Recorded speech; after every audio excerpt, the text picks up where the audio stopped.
Merry Christmas Eve. I'm Alex Frank of the Perfect Season podcast alongside Anthony, Alex, Leon, and Jake. Week 16 of the NFL season is here. It is already underway. The Jaguars beating the Jets on Thursday Night Football, but we got a handful of great games today. Let's start with the biggest game, the Eagles and the Cowboys from Dallas today, 4 o'clock on Fox.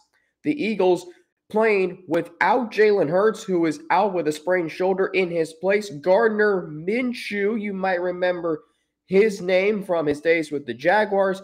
He's been with the Eagles for a couple years now, and he will be getting the start today in the biggest game of the day, maybe the biggest game of the season to this point. Can Dallas win a big game? That is the question that I have, because I think about all of the games that have been big in Mike McCarthy's time, in Jason Garrett's time, and in Dak Prescott's career, and they've come up short in a lot of those games. But can they win this game against an Eagles team, playing without Jalen Hurts?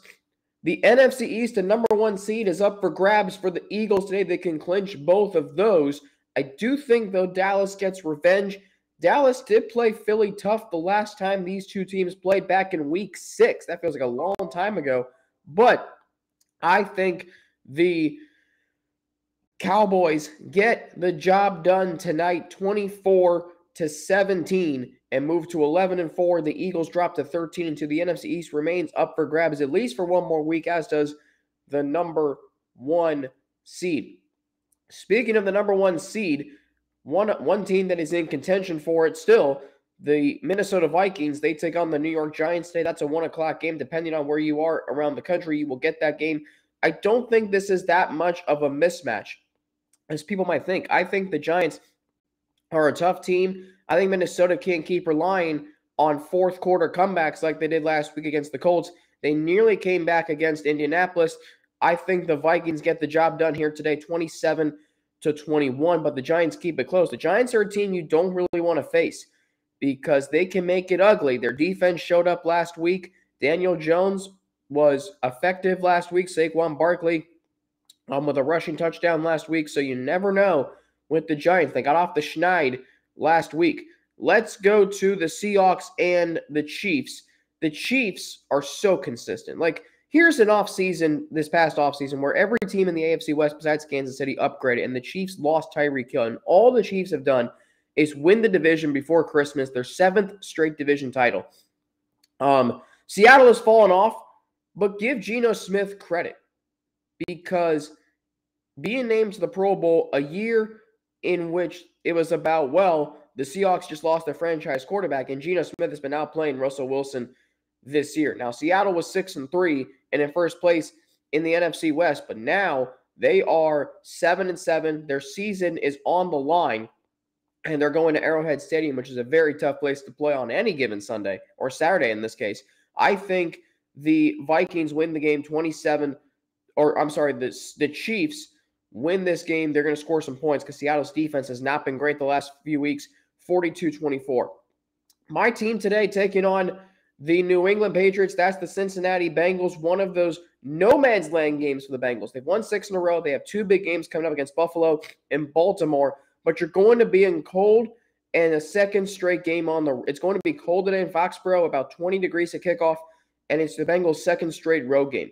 How is New England's psyche after their loss last week to Las Vegas is what I'm wondering.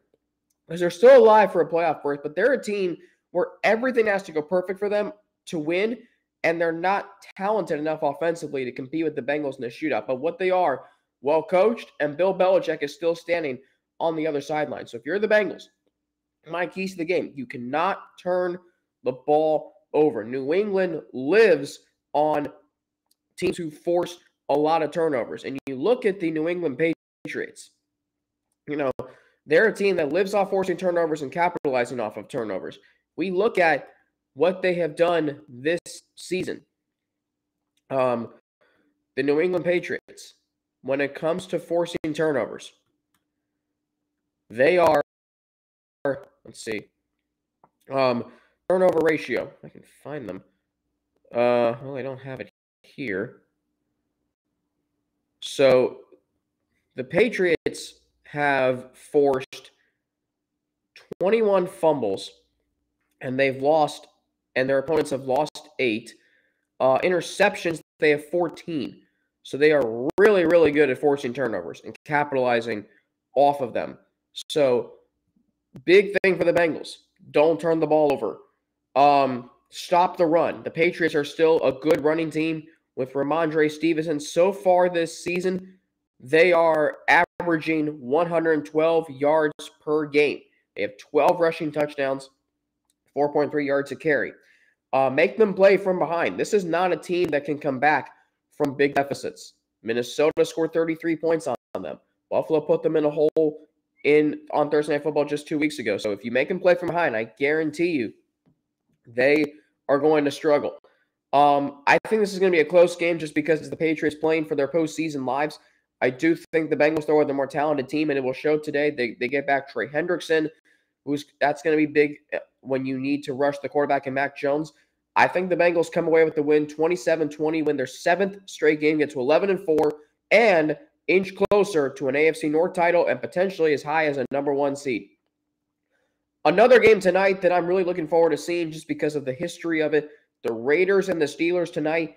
Obviously, it's going to be a very, very emotional night at Pittsburgh. Franco Harris passed away earlier this week.